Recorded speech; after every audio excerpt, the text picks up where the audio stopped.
काँग्रेस प्रदेशाध्यक्ष हर्षवर्धन सपकाळांनी घेतली मृत महिला डॉक्टरच्या कुटुंबियांची भेट, तर राहुल गांधींकडूनही फोनवरून कुटुंबियांचं सांत्वन.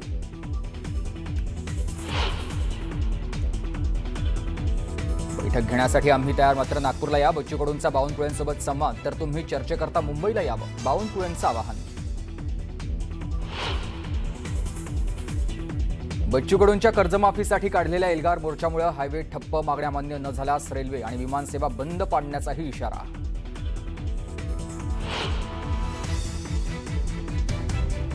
कोल्हापूरच्या शिरोळमध्ये ऊस आंदोलन पेटले. राजेंद्र यड्रावकरांच्या कारखान्यात ऊस घेऊन जाणाऱ्या ट्रॅक्टर ट्रॉली पेटवल्या, तर ऊसाच्या FRPसाठी शेतकरी आक्रमक.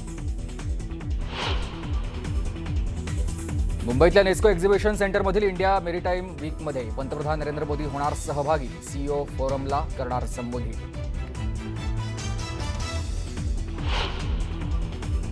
विनाकारण मुंबईत फिरत राहू नका, पक्षाची ताकद वाढवा, पक्षाचं काम करा. अजित पवारांची राष्ट्रवादीच्या सर्व आमदारांना तंबी, तर निवडणुकीत कुणावरच अवलंबून न राहण्याची सूचना.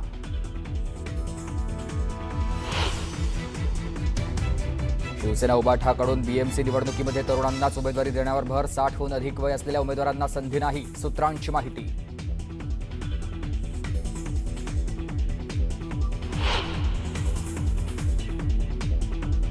सोलापूरमध्ये भाजपचा मित्रपक्षांना जोरदार धक्का. शिवसेना नेते नागनाथ क्षीरसागर आणि माजी आमदार राजन पाटीलही भाजपात प्रवेश करणार. रवींद्र चव्हाणांच्या उपस्थितीत होणार पक्षप्रवेश.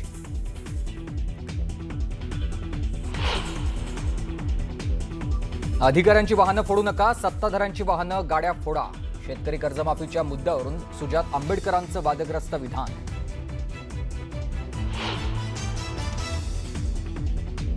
आठव्या वेतन आयोगाला केंद्र सरकारनं दिली मंजुरी. जवळपास 50 लाख केंद्रीय कर्मचारी आणि 69 लाख पेन्शन धारकांना होणार फायदा.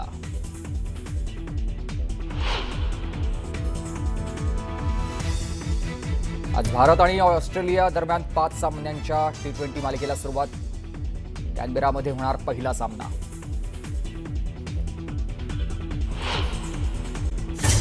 बातमी आहे आंदोलनासंदर्भातली. कर्जमाफीच्या मुद्द्यावरून बच्चू कडूंनी महाएल्गार मोर्चा काढलेला आहे, ज्याचा आजचा 3रा दिवस आहे. सरसकट कर्जमाफी, सातबारा कोरा करा, दिव्यांगांना न्याय द्या, अशा वेगवेगळ्या 20 प्रमुख मागण्या आहेत ज्या बच्चू कडूंनी केल्यात आणि महाएल्गार मोर्चाला सुरुवात केलेली आहे. याला तुम्ही ट्रॅक्टर मोर्चा असं सुद्धा म्हणू शकता. या महाएल्गार मोर्चामुळे, आंदोलनामुळे वर्धा, चंद्रपूर, हैदराबादसह अमरावती आणि जबलपूर महामार्गावर वाहतूक पूर्णपणे ठप्प झालेली आहे. कारण अनेक ट्रॅक्टर, गाड्या, रिक्षा हे सगळं रस्त्यावर उतरलेलं आहे. पूर्णतः आक्रमक होत शेतकरी वर्धा मार्गावर ठिय्या मांडून बसलेले आहेत. जामठा इथल्या कापूस संशोधन केंद्राच्या 30 एकर मैदानासह संपूर्ण वर्धा मार्गावर आंदोलक पसरलेत. त्यामुळे नागपूरकडे येणारी वाहतूक पूर्णपणे ठप्प झालेली आहे. संभाव्य परिस्थिती लक्षात घेता आंदोलक समृद्धी महामार्गावर पोहोचू नयेत म्हणून पोलिसांनी समृद्धीचा आरंभ बिंदूकडे जाणारा जो मार्ग आहे तो पूर्णतः बंद केलेला आहे. म्हणजे आत्ता ते जिथे आहेत त्या वर्ध्यापासून समृद्धीकडे जाणारा जो रोड आहे तिथे समृद्धीच्या थोडंसं अलीकडे रस्ता पूर्णपणे पोलिसांनी बंद केलेला आहे. हा रास्ता रोको आहे. कडूंनी महाएल्गार मोर्चा काढलेला आहे. 3रा दिवस आहे. मुख्यमंत्र्यांनी त्यांना चर्चेकरता बोलवलं होतं, पण ते म्हणाले मी या शेतकऱ्यांचं नेतृत्व सोडून येणार नाही, उलट तुम्हीच कोणीतरी प्रतिनिधी आमच्यापर्यंत पोचवा, पाठवा, असं त्यांनी म्हटलंय. धरलेला आहे तो सरकारने निर्णय घ्यावा ना, हे सरकारचं काम आहे. शासनानं त्या पद्धतीनं समोर यावं. आम्ही काय आताच आंदोलन केलं ना, अगोदर 2 दिवस अगोदर पत्र दिलं मग आम्ही इथं बसलो का? 8 महिने झाले करतोय. ही जबाबदारी सरकारची नाही वाटत तुम्हाला? 12-1 वाजेपर्यंत जर निर्णय झाला नाही तर आम्ही रेल्वे जाम करू. मला मुक्ती पाहिजे आहे. बाकीचे मेंढपाळ आहे, मच्छीमार आहे, आमचे काही 10-15 प्रश्न महत्त्वाचे आहे.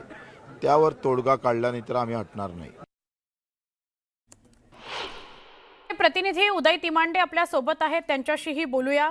उदय, काही क्षणापूर्वी स्वतः बच्चू कडू न्यूज 18 लोकमतशी बोललेच, मात्र आत्ता जी परिस्थिती तुमच्या समोर बघायला मिळते, प्रचंड गर्दी आहे, आंदोलक रस्त्यावर ठाण मांडून बसलेले आहेत, रस्ता पूर्ण जाम झालेला आहे, काय सांगाल याविषयी?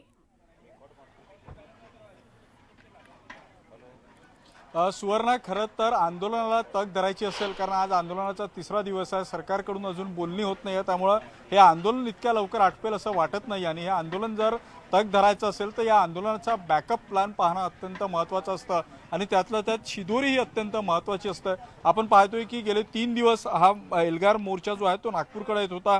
काल दुपारी हा मोर्चा जो आहे तो नागपूरला धडकला आणि कालपासून जे आहे ते या जामठा परिसरामध्ये जे आहे त्या या एल्गार मोर्चानं पूर्ण रस्ते जे आहेत ते जाम केलेला आहे. प्रामुख्यानं जो नागपूर हैदराबाद राष्ट्रीय महामार्ग क्रमांक 7 आहे त्या रस्त्याच्या मधोमध बच्चू कडू यांना ठिया मांडलेला आहे आणि त्यामुळे जो आहे तो हा सगळा महामार्ग ठप्प झालेला आहे.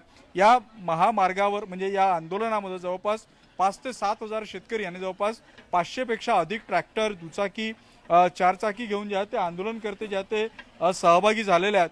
हे इतकं मोठं आंदोलन चालवायचं असेल तर नक्कीच कार्यकर्त्यांची शिदोरी महत्त्वाची असतं आणि आपण सध्या या आंदोलनामध्ये सहभागी झालेलो आहोत आणि या आंदोलनामध्ये पाहतोय की सकाळची वेळ झालेली आहे. साधारणतः शेतकरी 10 वाजता जे आहे ते जेवण करतात, न्याहारी करतात आणि तिथून पुढं शेतीचं काम करतात. ते रुटीन जे आहे ते या आंदोलकांना इथं देखील कायम ठेवलेलं आहे. फक्त स्वतःचा विचार न करता आपल्यासोबत या आंदोलनामध्ये जितके लोक आलेले आहेत त्यांच्या जेवणाची व्यवस्था जी आहे ती केली जात आहे. वेगवेगळ्या ठिकाणी जे आहे ते शेतकऱ्यांना आपल्यासोबत महिनाभर पुरेल इतका अन्नाचा साठा आणलेला, मग सिलेंडर असेल, कणिक असेल, तेल असेल, या सगळ्या गोष्टींचा साठा इथं केलेला आणि आपण पाहतोय की साधारणतः 100 लोक जाऊ शकतील अशा स्वयंपाकाची इथं जी आहे ती तयारी केली जात आहे. या बाजूने जी भाजी बनत आहे हे भाजी बनवणारे शेतकरी अमरावती जिल्ह्यातल्या, बाजूला जिथं वरण भात तयार होत आहे ते शेतकरी जे आहेत ते वर्धा जिल्ह्यातला आहे. त्यामुळे या आंदोलनाच्या निमित्तानं वेगवेगळ्या जिल्ह्यातले शेतकरी इथं एकत्रित येऊन जे आहे ते आपल्या बांधवांचा विचार करतात. मला सांगा, हे आंदोलन इतक्या लवकर मागे येईल असं वाटत नाही. तुम्ही किती दिवसांचा भाजीपाला तुमच्यासोबत आणलेला आहे, कशा पद्धतीने ही सगळी तयारी करता?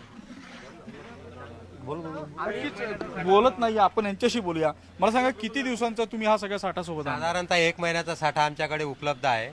आता बदलतं एक तर हवामान, बदलतं शासनाचे धोरणं, यामुळे गेल्या 7-8 वर्षापासून संपूर्ण शेतकरी मेटाकुटीस आलेला आहे. निव्वळ आश्वासने देऊन शेतकऱ्याच्या तोंडाला पानं पुसण्याचं धोरण या शासनाचं आहे. कर्जमाफी देऊ हे आश्वासन शेतकऱ्यांना दिलं, मतं घेतले, पण आजपर्यंत रात्री काय मेनू केला होता, आज काय सकाळी तुमच्या मेनू? रात्रीची आमची बेसन भाकरी होती. आज पण आम्ही आज बेसन भाकरी तयार करतो आहे. 100 लोक आमचा प्रत्येक तालुक्यावाईज लोक आहे. प्रत्येक तालुक्यातले वेगवेगळे ट्रॅक्टर आहे आणि एका ठिकाणाहून सगळ्या येणाऱ्या सगळ्या आंदोलकाची जेवणाची सोय आम्ही तालुका वाईज प्रत्येक आंदोलकाची आपण करतो. बेसन मध्ये टमाटर, मिरची सगळ्याच गोष्टी दिसतात, हे सगळं सोबत घेऊन आलंय? सगळं सोबत आणलं, टमाटर पासून तर लसण, मेथी पासून सगळं सोबत आणलं. 1 महिना आटा पुरेल एवढा आटा पण आमच्याजवळ उपलब्ध आहे. मला सांगा, कशा पद्धतीनं इथून पुढे आता दुपारचा तुमचा कार्यक्रम असेल? त्यानंतरचा मान्य बच्चूभाऊंचा जो आदेश येईल त्या आदेशाचं सगळे आंदोलन करते त्याचं पालन करते. आदेशाचं पालन करतील. कार्यकर्त्यांच्या जेवणात कुठं कमी राहणार नाही याची खबरदारी घेतली जात आहे. भाऊ, किती लोकांच्या पोळ्या करताय? काल रात्री पुऱ्या तयार केल्या होता का? हो, काल रात्री पुऱ्या केल्या. आज 20 लोकांचा स्वयंपाक आहे. किती दिवसाचा साठा सोबत आणला? 1 महिन्याचा. 1 महिन्याचा. किती सिलेंडर आहे? सिलेंडर 2 आहे. भाऊ, कशाची भाजी आहे आज? आणि आलू वाटाण्याची भाजी आहे आणि भात आणि पोळ्या. किती, समजा तुमचा स्वयंपाक कमी पडला तर पुन्हा करण्याची तयारी आहे? हा, डबल करू. जर शेतकऱ्यांना आणले जर नसेल तर आम्ही आमच्या ह्याच्यातून त्यांना जेवायला सुद्धा देऊ. पण हे ठाम आहे की जोपर्यंत सरकार कर्जमाफी करत नाही तोपर्यंत आम्ही इथून जाणार नाही. बरं, एका बाजूला शेतीत पिकलं नाही, दुसऱ्या बाजूला शेतकऱ्यांसाठी उघड्या हाताने तुम्ही इथं भात, भाजी, पोळ्या तयार करता. सगळेच जण आपलेच आहे ना, मग त्यांनी जर त्यांच्यापाशी आहे नाही तर त्यांना उपाशी सुद्धा ठेवू शकत नाही आपण. काय तुमच्या भातात काय वैशिष्ट्य आहे यावेळेस साधा भात केला आहे आणि आलू वाटाण्याची भाजी आहे, पोळ्या आहे. सुवर्ण, आपण पाहतोय की एका बाजूने शेतकरी हवाल दिलाय. आसमानी सुलतानी संकटानं झुलसत असताना देखील आपल्या बांधवांची चिंता शेतकरी कशा प्रकारे करतो हे इथं पाहण्यासारखं ठरेल. स्वतःचा स्वयंपाक करत असताना महिन्याभराची शिदोरी सोबत आहे आणि आपल्यासोबत जे या मोर्चामध्ये सहभागी झालेले शेतकरी आहे त्यांना देखील कमी पडणार नाही याची काळजी इथं घेतली जाते. त्यामुळे खऱ्या अर्थानं शेतकरी हा जगाचा पोशिंदा आहे. हा अनुभव जो आहे तो या मोर्चाच्या निमित्तानं येतोय. बच्चू कडू आपल्या आंदोलनावर ठाम आहे. या आंदोलनामध्ये साधारणतः 4 ते 5 हजार शेतकरी आहेत. हा महामार्ग जाम झालेला आहे. ज्या महामार्गावर हे सगळं आंदोलन सुरू आहे तो देशाच्या 4ही भागांना जोडणारा महामार्ग आहे. त्यामुळे आजही जर हे आंदोलन अशाच पद्धतीनं कायम राहिलं तर दुपारनंतरच्या ते इतर राज्यांमध्ये जो काही आव्हान देवाण होत असतं या महामार्गावरून साधारणतः दिवसभरामध्ये 1 लाख ट्रक जे आहेत ते कन्याकुमारी ते जम्मू आणि ओडिशा ते इकडं गुजरात या मार्गाला जात असतात। याचा परिणाम आता दुपारनंतर पाहायला मिळेल। त्यामुळे सरकार बरोबर. आता या सगळ्या आंदोलनावर काय तोडगा काढतात, बच्चू कडूंशी चर्चा करतात की सरकार आपला प्रतिनिधी या चर्चेला पाठवतात, हे पाहणं सुवर्ण अतिशय महत्त्वाचं असणार आहे। नक्की नक्की आपली या सगळ्यावर नजर असेलच। उदय, धन्यवाद माहिती दिल्याबद्दल।